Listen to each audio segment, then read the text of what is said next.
우리에게는 모두 다 머릿속에 뇌가 있지요. 여러분이 뇌가 변한다라고 하는 사실을 아시는지 모르겠습니다. 뇌가 변한대요. 그런데 뇌가 변하면 뇌만 변하는 걸로 끝나는 게 아니고 삶이 변한다고 합니다. 이 시대 최고의 정신과 의사이면서 뇌과학자로 불리우는 티머시 R 제닝스 박사라고 하는 사람이 뇌, 하나님 설계의 비밀이라고 하는 책에서 이 사실을 아주 강력하게 주장을 하고 있습니다. 이 티머시 박사는 신념은 우리를 고칠 수도 있고 파멸에 빠뜨릴 수도 있다, 이렇게 이야기를 합니다. 그의 책을 딱 열면은 서론이 나오는데 서론에 보면 아주 흥미진진한 이야기가 소개가 되고 있습니다. 벤스 벤더스라고 하는 사람이 있었습니다. 이 사람이 엘라베마에 살고 있었는데 어느 날 작은 묘지에서 밤중에 주술사하고 결투를 벌였다고 그래요. 이때 주술사가 병뚜껑을 열고서는 아주 고약한 냄새를 풍기면서 저주를 합니다. 벤스, 당신은 죽을 것이야. 그리고 아무도 당신을 살려낼 수 없을 것이야. 그리고서 집에 돌아왔는데 이 벤스가 진짜 시름시름 앓기 시작하는 겁니다. 몇 주 동안을 그렇게 앓다가 정말 죽을 지경이 되어가지고 병원에 실려갔습니다. 의사들이 병의 원인을 찾으려고 했지만 도무지 찾아낼 수가 없었습니다. 병세가 호전되지가 않습니다. 어떻게 해야 될지 모르고 정말 당황하고 있었는데 이 벤스의 아내가 병을 치료하고 있던 드레이튼 도어티라고 하는 주치 의사에게 자기 남편에게 있었던 주술사와의 그 사건을 자세하게 이야기해 주었습니다. 이 도어티 의사는 그 이야기를 듣고 곰곰이 생각에 잠겨 고민을 했습니다. 그리고는 그 다음 날 이 벤스 가족들을 다 병실로 불러 모았습니다. 그리고 이야기를 합니다. 내가 전날 밤에 그 주술사를 묘지로다 다시 유인을 했습니다. 그리고는 그 사람과 결투를 했습니다. 내가 이겨 목을 졸라 매면서 벤스의 병이 어떻게 된 거냐? 비밀을 나한테 이야기해라. 그래서 실토를 받았습니다. 주술사가 말하기를 벤스의 배에다가 도마뱀 알을 문질렀는데 그 순간 알이 몸속으로 들어가 부화했다는 것이었습니다. 도마뱀이 뱃속에서 부화를 해가지고 야금야금 벤스의 뱃속을 갉아먹고 있는 중이라고 이야기했다는 거지. 이 주치의는 간호사를 불렀습니다. 큰 주사기를 준비해가지고 거기에다가 강력한 구토제를 넣었습니다. 그리고는 벤스의 팔뚝에다가 주사를 놓았지요. 얼마 지나지 않아가지고 벤스가 토하기 시작을 하는데 세상에 그렇게 심하게 토할 수가 없을 정도로 마구 구토를 하는 것이었습니다. 주치의는 그 순간 아무도 눈치채지 못하게 검은 봉지에 숨겨두었던 작은 도마뱀 새끼를 꺼냈습니다.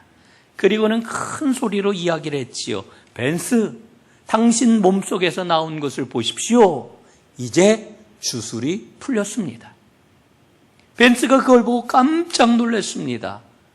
그러더니 곧 평안한 표정을 짓고 안도의 숨을 후 하고 내쉬더니 풀썩 쓰러져 잠이 들고 말았습니다. 깊은 잠에 빠졌지요. 그 이튿날 벤스가 깨어났는데 정신도 말짱해졌고 식욕도 왕성해졌고 그리고 기력을 머지않아 회복해가지고 퇴원을 했다는 그런 이야기입니다. 여러분, 우리가 갖고 있는 신념은 정신적으로, 육체적으로, 영적으로 우리를 변화시킵니다. 그래서 티모시 박사는 아주 명확한 주장을 해요. 이런 이야기를 하는 겁니다. 인간의 뇌는 매 순간 새로운 신경세포가 태어나고 새로운 회로가 뚫린다, 이렇게 이야기를 합니다. 반면에 쓰지 않는 신경연접부는 소멸을 하고 용도를 잃은 신경세포는 죽는다는 겁니다. 이러한 그 뇌의 변화는 우리의 신념, 우리의 사고방식, 우리의 행동, 그리고 우리의 식생활까지도 달라지게 만든다는 거지요. 그래서 티모시 박사는 이야기를 해요. 어떤 선택을 우리가 내리고, 우리가 어떤 신념을 품고, 특별히 우리가 어떤 하나님을 예배하느냐에 따라 뇌는 거기에 맞추어 변화되고 뇌 속에 있는 배선이 달라진다, 이렇게 이야기를 합니다. 그래서 이분이 강력하게 얘기하는 바가 뭐냐? 바른 하나님 개념을 갖는 게 중요하다는 겁니다. 바른 하나님 개념. 하나님 개념을 바르게 갖기 위해서는 세 가지를 꼭 기억하라고 이야기합니다. 성경 없이 과학만 공부하면 죽음을 가져오는 무신론의 도랑에 빠질 것이라고 이야기합니다. 또 성경을 하나님의 자연법인 과학과 떼어서 공부하면 그 신앙은 하나님의 속성을 왜곡시킬 위험이 있다는 겁니다. 그러므로 건강한 균형을 유지하는 게 중요한데, 그러기 위해서는 바른 성경관, 하나님에 대한 바른 이해지요. 그 다음에 과학, 그리고 우리의 삶 가운데서 경험하는 이 세 가지가 서로 조화를 이루어야 된다, 이렇게 이야기를 합니다. 여러분, 이런 하나님 신앙을 갖게 될 때에 복받는 삶을 살 수 있다고 이야기하는 겁니다. 여러분, 우리는 모두 다 복받기를 원해요. 행복하기를 바라요. 여러분, 한번 생각을 해보십시오. 오늘 예배드리는 여러분들 가운데 복받기를 원하지 않는 분 계십니까? 행복하지 않기를 바라는 분이 계십니까? 아무도 없을 것입니다. 우리는 모두 다 행복하기를 원해요. 그런데 여러분이 행복이라고 하는 이야기를 하면은 행복에는 조건이 있다, 우리는 생각하지 않습니까? 그리고 행복의 제1 조건을 우리는 어디에서 찾아요? 외적인 환경에서 찾잖아요. 첫 번째가 뭡니까? 아유, 돈 많았으면 좋겠다. 돈 많으면 행복할 것이다. 전부 이렇게 생각을 합니다. 그런데 여러분, 돈이 많으면 행복한가요? 제가 사람들을 가만히 보면은요, 돈 많은 사람 치고 행복하다고 하는 사람 별로 못 봤습니다. 여러분, 돈이 많다고 행복한 게 아닙니다. 오늘 성경 말씀을 보면은 우리에게 행복한 삶에 대한 비결을 일러주고 있습니다. 행복한 사람은 어떤 사람이냐? 시냇가에 심은 나무와 같은 사람이라고 이렇게 말씀을 합니다.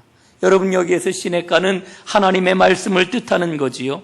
하나님의 말씀에 삶의 뿌리를 내리고 주님으로부터 삶의 양분을 공급받을 때 행복하다는 거예요.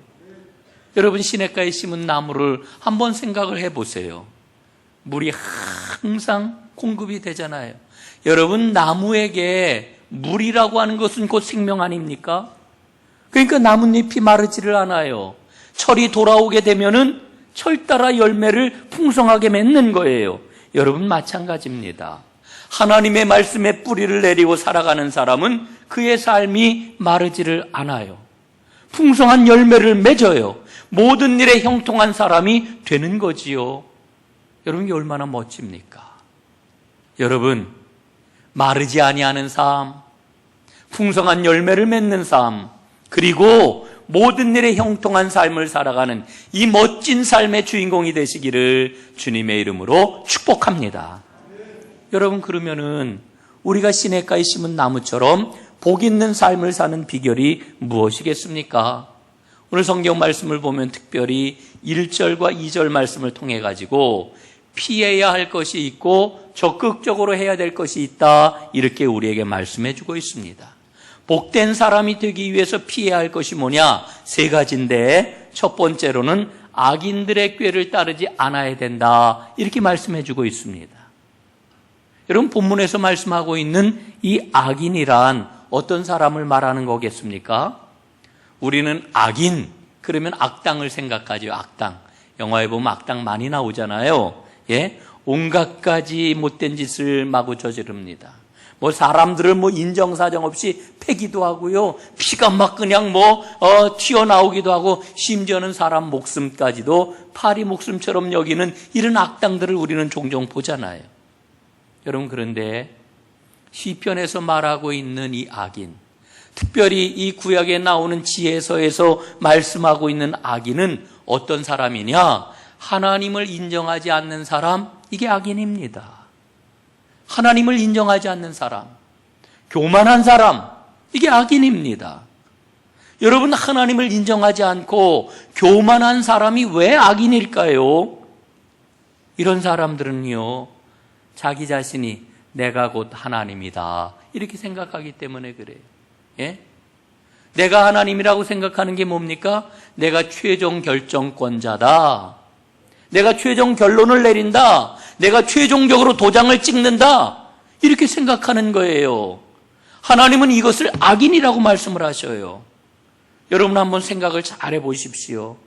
하나님과 우리 인생의 근본적인 차이가 있는데 그 차이가 뭐라고 생각을 하십니까? 하나님과 우리 인생의 차이, 사랑입니다. 사랑. 요한 사도는 하나님은 사랑이시라 이렇게 말씀하잖아요. 하나님의 본성은 사랑입니다. 여러분, 그렇다라고 하면 우리 인생의 본성은 무엇일까요? 여러분, 우리 인생, 타락한 인생의 본성은 이기심입니다. 자기 이익이에요. 자기 이익. 여러분, 하나님의 역사는 항상 그 동력이 사랑입니다. 하나님이 일하시는 것은 하나님의 사랑을 확대해 나가시는 것입니다. 그래서 하나님이 일하는 그 모든 일은 사랑을 이루시려고 하는 거예요. 그러니까 사랑이 목적이에요. 그러나 인생은 언제나 자기 이익을 그 바탕에 깔고 있습니다. 그런 인생이 하나님을 만납니다. 그런 인생이 하나님을 인정합니다. 그런 인생이 하나님의 말씀에 순종합니다. 그럴 때에 우리에게는 새로운 인생의 길이 열리는 거지요. 여러분, 우리는 하나님을 만났고 하나님을 인정을 했고 그리고 하나님 앞에 순종하는 삶을 살아가는 그리스도인, 하나님의 사람이 되었습니다. 그래서 우리는 세상 사람들이 걸어가는 것과 다른 사랑의 길을 걸어가는 사람이 되었습니다. 여러분, 악인들의 꾀라고 하는 게 뭐겠어요? 하나님을 인정하지 않는 꾀입니다. 이게 세상 지혜예요. 그러니까 세상 지혜의 바탕은 너무나도 분명하고 단순한 거지요. 이익이 있느냐, 이익이 없느냐, 이거예요. 결론은 이익이 있느냐, 이익이 없느냐. 여러분, 창세기 13장에 보면은 아브라함과 롯이 함께 살다가 그들이 헤어지는 장면이 나와요. 하나님이 얼마나 큰 복을 내려주셨는지 이들이 더 이상 함께 살면서 양을 칠 수 없는 이와 같은 그런 그 상황이 되었어요. 그래서 이제 서로 분가해가지고 헤어져야 되는 그런 그 상황이 되었던 거지요. 그런데 그때 롯이 어디로 갑니까? 요단들로 가요. 욕심을 따라서. 여러분, 그렇게 세상 지혜를 따라 욕심을 따라 요단들로 갔던 롯의 마지막 결론이 어떠했는지 우리는 잘 알고 있잖아요. 여러분, 우리는 이 롯의 모습을 통해서 세상 지혜를 쫓게 될 때에 그 인생은 실패할 수밖에 없다는 것을 분명하게 보게 됩니다. 여러분, 복된 사람, 하나님의 복의 길을 걸어가기를 원하십니까? 그렇다면 악인들의 꾀를 쫓지 않아야 됩니다. 두 번째로, 우리가 하나님의 복의 사람, 이 복된 길을 걷기 위해서는 죄인들의 길에 서지 않아야 합니다. 이 죄인들의 길에 서지 않는다라고 하는 말은 하나님을 인정하지 않는 사람들의 행동을 따라하지 않는다, 이런 의미입니다. 여러분, 뉴욕에서 목회를 하고 있는 팀 켈러 목사님이 계십니다. 이분은 목회를 아주 엄청나게 잘 하실 뿐만 아니라 우리에게 상당한 그러한 통찰을 주는, 또 믿음의 도전을 주는 많은 그러한 책들을 써내는 그러한 필자이기도 하지요. 그게 미국에 뿐만 아니라 우리나라에도 이 팀 켈러 목사님의 독자들이 굉장히 많아요. 2년 전에 번역이 된 책이 있는데 내가 만든 신이라고 하는 책입니다. 이 책에서 팀 켈러 목사님은 현대인들의 모습을 이렇게 고발을 해요. 하나님의 자리를 훔치다. 현대인들을 가리켜 뭐라고 이야기를 하면은 하나님의 자리를 훔쳤다는 거예요. 예? 사람들은 자기가 만든 신을 섬기면서 살아가고 있는 거지요. 이게 우상입니다. 여러분, 우상이 뭡니까? 나에게 하나님보다 더 중요한 것, 그게 우상이에요. 나에게 있어서 하나님보다 더 크게 마음과 생각을 차지하고 있는 게 있다면 그게 우상입니다. 하나님만이 주실 수 있는 것을 다른 데서 얻으려고 한다면 그 모든 시도가 바로 우상입니다. 팀 켈러는 이런 이야기를 해요. 인간의 마음은 우상 공장이다. 제 발음이 이게 잘 안 되는데 우산 공장이 아니고 우상 공장입니다. 우상 공장. 예? 인간의 마음은 우상 공장이라는 거예요. 여러분, 성경을 보면은요, 이 우상을 표현하는데 세 가지 은유를 사용을 해요. 첫 번째, 사람들은 우상을 사랑한다. 두 번째, 사람들은 우상을 믿는다. 세 번째, 사람들은 우상을 순종한다. 예? 우상을 사랑하고요, 우상을 믿고 우상에 순종한다는 거지요. 조금 더 자세하게 말씀을 드리면 이런 겁니다. 성경을 보면은 이 우상을 설명해 주는데 결혼의 비유를 통해 가지고 우상을 설명을 해줘요. 여러분, 우리가 꼭 기억해야 될 게 있습니다. 나의 참 신랑은 누구이십니까? 하나님이셔요. 하나님. 나의 참 배우자는 오직 하나님 한 분이십니다. 그런데요, 그분보다 우리의 마음속에 더 사랑하는 게 있어요. 그분보다 우리의 마음속에 더 갈망하는 게 있어요. 그분보다 우리의 마음속에 더 즐거워하는 게 있어요. 이걸 가리켜 성경은 영적인 간음이라고 이렇게 이야기를 합니다. 여러분, 우리가 지금 하나님이 아니라 세상 다른 것에서 사랑을 찾고 내가 가치가 있는 사람이로구나, 그거를 확인을 하고 아름다움과 의미와 보람을 얻으려고 한다면 하나님께서는 오늘 우리에게 뭐라고 말씀하실까요? 너 영적으로 간음하고 있구나. 내가 나를 사랑하느냐 물으실 겁니다. 두 번째로, 이 성경을 보면은 우상을 종교적인 행위에 비유해 가지고 설명을 해요. 우리는 하나님을 믿지요. 여러분, 우리가 다 하나님을 믿잖아요. 그런데 하나님만 믿는 게 아니에요. 다른 걸 믿어요. 번영을 믿습니다. 돈을 믿습니다. 부유함을 믿습니다. 성취를 믿습니다. 여러분, 나를 보호해 줄 것이라고 믿는 그게 도대체 뭔가요? 그게 우상이에요. 그래서 우리는 그 비유를 맞추려고 그 대상에게 제사를 지내고 있단 말이에요. 제사는 믿음의 행위거든요. 이게 바로 우리에게 있는 두 번째 우상입니다. 세 번째 우상, 성경은 정치적인 행위에 비유해 가지고 이걸 설명을 해줍니다. 여러분, 우리가 늘 찬양하는 게 있잖아요. 예수 우리 왕이여 이곳에 오셔서 좌정하사 나를 다스리소서. 여러분, 영원한 왕은 하나님이십니다. 여러분, 분명 그렇지요? 하나님이 우리의 왕이셔요. 예?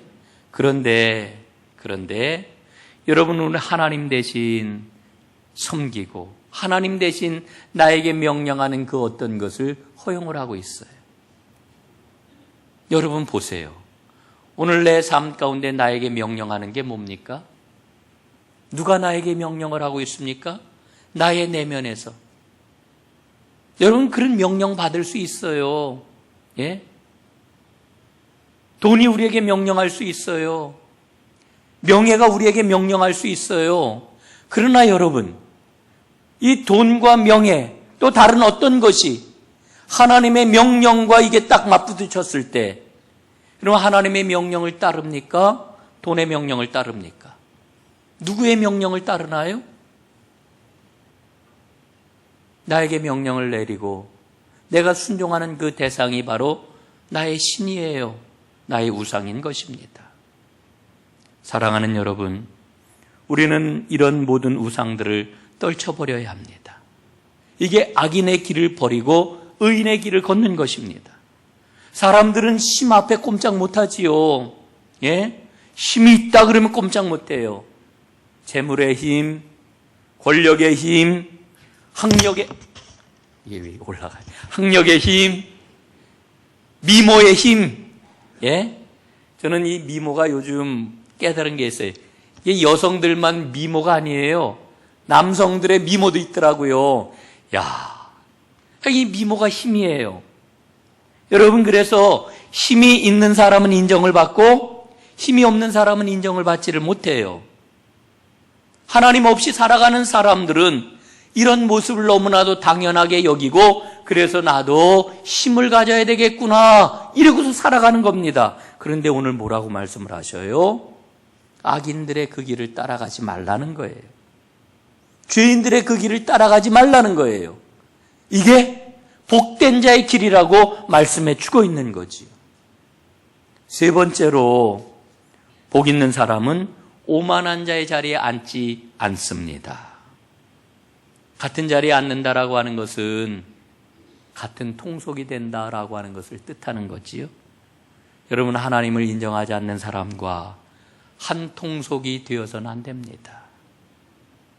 안 돼요. 오늘 4절에 보니까 시인은 악인들의 모습을 이렇게 노래합니다. 악인들은 오직 바람에 나는 겨와 같도다. 바람에 나는 겨. 여러분, 겨 아셔요? 요즘은 이제 사람들이 농사를 안 짓기 때문에 겨가 뭔지 다 잊어버렸어요. 젊은 사람들은 겨가 뭔지 알지도 못해요. 그런데 옛날 추수할 때를 한번 떠올려 보면은요, 탈곡할 때 어떻게 합니까? 이 바람을 통해 가지고 알곡과 쭉정이를 가려내거든요. 예? 옛날에는 풍성기라 이따만하게 큰 게 있었어요. 막 돌리는 거 굉장히 힘든데, 이거를 통해 가지고 바람을 내면은 그 밑에 키를 가지고서 이렇게 하면은 바람에 쭉정이는 다 날려가고 알곡은 바닥에 떨어져 이렇게 잘 모였던 것이 기억이 납니다. 여러분, 악인은 바람에 날려가는 쭉정이 겨와 같다. 오늘 말씀하셔요. 여러분, 왜 겨처럼 될까요? 삶에 무게가 없기 때문에 그래요. 무게가 없으니까 날아가는 거예요. 여러분, 인생이 뭘까요? 한마디로 얘기를 하면, 제가 1부 예배 시간, 2부 예배 시간에는 나이 얘기를 했는데 3부 예배가 되니까 조금 그 얘기하기가 좀 굉장히 좀 조심스럽네요. 왜냐하면은 저보다 연세가 많으신 분들이 많기 때문에 제가 어느새요 60이 가깝더라고요. 예? 60이라고 하는 이 나이는 아주 굉장히 먼 나이고 엄청난 나이라고 생각을 했는데 이렇게 살다 보니까 어느새 그냥 한 해만 지나면 60이 돼요. 그래. 야, 세상에 나이가 이렇게 금방 먹는 거로구나. 제가 이런 생각이 들었습니다. 근데요, 살아가면 살아갈수록 깨닫는 게 있습니다. 인생에 있어서 결국 그 인생은 뭘까? 뭘로 결론되는 걸까? 여러분, 선한 영향력입니다. 인생은 선한 영향력이에요. 선한 영향력. 여러분, 가정에서 선한 영향력을 나타내시기를 바랍니다. 여러분 일터에서, 여러분 직장에서 선한 영향력을 발휘하시기를 바랍니다. 특별히 우리 교회에서 여러분 선한 영향력을 발휘하셔서 그 이름이 아름답게 역사에 기록되는 은혜가 있기를 간절히 바랍니다. 결국은 선한 영향력이에요. 여러분, 그런데 악인은 자기 자신만을 위해서 살기 때문에 결국은 겨처럼 무게가 없이 쓸모없어가지고 바람에 날려 버려지게 된다는 겁니다. 얼마나 불행한 삶이겠습니까? 여러분, 복 있는 사람은 피해야 될 것이 있다고 이렇게 세 가지를 말씀을 해주시고, 복 있는 사람이 되기 위해서는 적극적으로 해야 될 것이 있다고 2절에서 우리에게 일러줍니다. 그게 무엇입니까? 하나님의 율법을 묵상하고 하나님의 율법을 즐거워하는 것이다. 이렇게 말씀합니다. 여러분, 율법은 하나님의 말씀을 의미하지요. 즐거워하고 묵상한다라고 하는 것은 암기하고 마음에 새기는 것을 의미합니다. 그러나 한 걸음 더 나아가게 되면은 그 말씀에 순종하는 것을 뜻하는 것이지요. 그럴 때 말씀은 우리에게 행복을 가져다 준다고 분명히 일러주고 있습니다. 켄 시게마츠라고 하는 분이 상황에 끌려다니지 않기로 했다라고 하는 책에 보면은 굉장히 이렇게 통찰을 주는 이야기를 하나 소개해요. 여러분, 규칙이라고 하는 말을 아시죠? 룰. 우리에겐 룰이 있다, 규칙이 있다 이렇게 얘기를 하는데 이 규칙이 삶에 꼭 필요한 거잖아요. 그런데 이 규칙이라고 하는 말이 어디에서 나왔느냐 하면은 트렐리스라고 하는 헬라어에서 나왔습니다. 이 트렐리스는 격자 구조물을 의미하는 건데요. 이 격자 구조물은 뭐냐? 이 포도나무를 보면 포도덩굴이 막 타고 올라가서 열매를 맺게 해주는 지지대가 있잖아요. 이게 바로 격자 구조물 트렐리스라고 하는 거지요. 여러분, 포도나무가 좋은 열매를 맺기 위해서는 이 구조물이 꼭 필요한 겁니다. 이 구조물이 있어야 이 포도덩굴이 올바른 방향으로 성장하고 그래서 열매를 맺는 거지요. 만약에 이 구조물이 없다라고 하면은 포도덩굴은 땅바닥에서 열매를 맺기도 전에 다 썩어버리고 말 것입니다.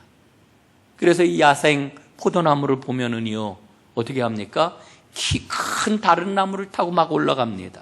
아니면 바위를 타고 올라갑니다.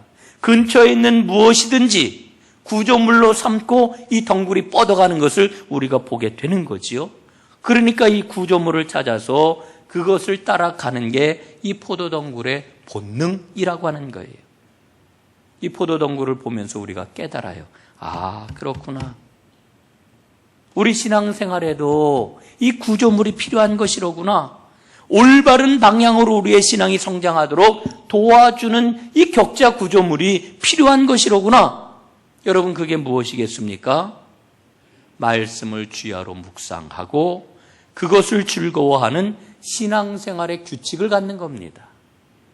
사랑하는 여러분, 오늘 이 시인이 노래하는 것처럼 말씀을 주야로 묵상하고 그것을 즐거워하는 신앙의 규칙을 꼭 가지시기를 주님의 이름으로 축복합니다. 그럴 때 우리는 열매를 맺게 됩니다. 열매. 그런데 이 열매라고 하는 게 뭘까요? 우리는 열매 그러면은 우리가 행한 어떤 그러한 그 일의 결과물을 생각을 해요. 예? 어떤 성취물을 생각을 해요. 내가 이런 일도 했습니다. 저런 일도 했습니다. 여러분, 게 우리의 열매가 아니에요. 성경에서 일러주고 있는 열매는 뭐냐? 그리스도의 인격을 닮아가는 거예요. 예수님을 닮아가는 거예요. 이게 성경에서 일러주고 있는 열매예요. 여러분, 우리가 오늘 말씀처럼 말씀을 주야로 묵상하고 그것을 즐거워하게 될 때에 우리는 주님이 주시는 풍성한 생명을 누릴 수 있게 됩니다. 그리고 다른 사람에게 그것을 나누어 줄 수 있게 됩니다. 그리고 주님과의 관계를 더욱더 든든하게 지탱해 나갈 수가 있게 되는 거지요. 여러분, 이게 바로 복 있는 사람입니다. 이 복 있는 사람들이 다 되시기를 주님의 이름으로 축원합니다. 이제 말씀을 맺겠는데 우리가 이 시간 꼭 붙잡아야 할 진리를 여러분에게 말씀을 드립니다. 하나님은 우리가 행복하기를 원하셔요. 하나님의 소원이에요. 하나님은 내가 행복하기를 원하셔요. 우리 모두가 행복하기를 원하셔요.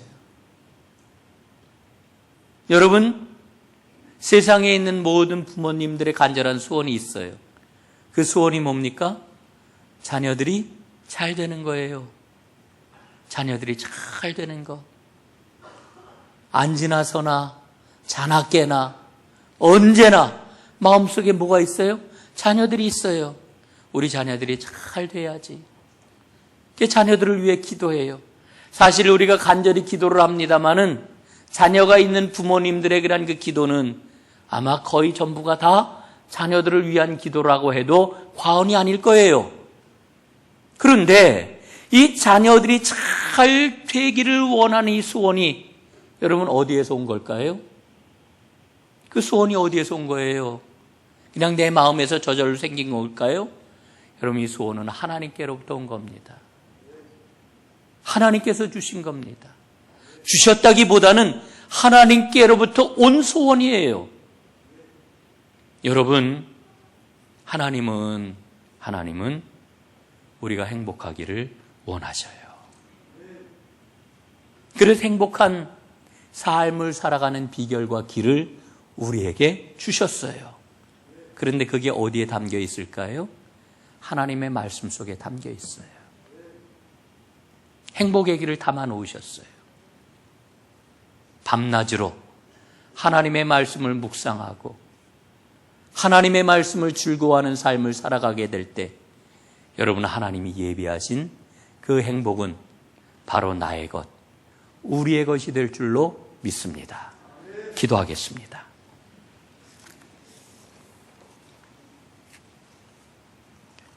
살아계신